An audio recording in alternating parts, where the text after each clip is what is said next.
ఆరాధించినటువంటి మూర్తి రామానుజుల మూర్తి. రామానుజులు అవతరించక ముందే నమ్మాళ్వార్లు నాథమునులకి అనుగ్రహించి ఒక మూర్తిని ప్రసాదించారు.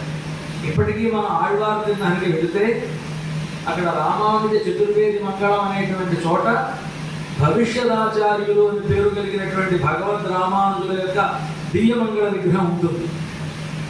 మరి మనం చెప్పినటువంటి నాథయాములు అనేటువంటి వారు ఆ రామానుజులకి ప్రతినిత్యము ఆరాధన చేశారు.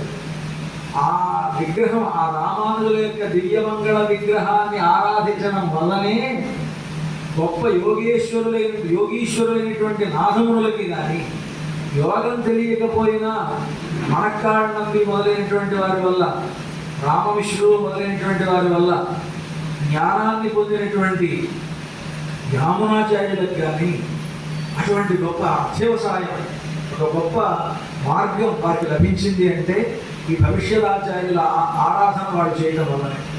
అంటే ఆచార్యులు, తనకి ఆచార్యులని చెప్పుకునేటువంటి వాళ్ళకు కూడా ఆచార్యత్వం కలిగినటువంటి ఒక మహనీయులైనటువంటి గొప్ప ఆచార్యులు, ప్రధానమైనటువంటి ఆచార్యులు, అది ఇందాక చెప్పిన మాట.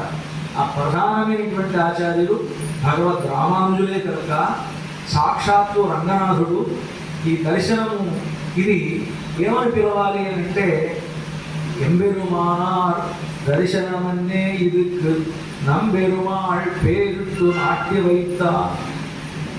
రంగనాథుడు దీనికి రామానుజ దర్శనము అనేటువంటి పేరు పెట్టారు.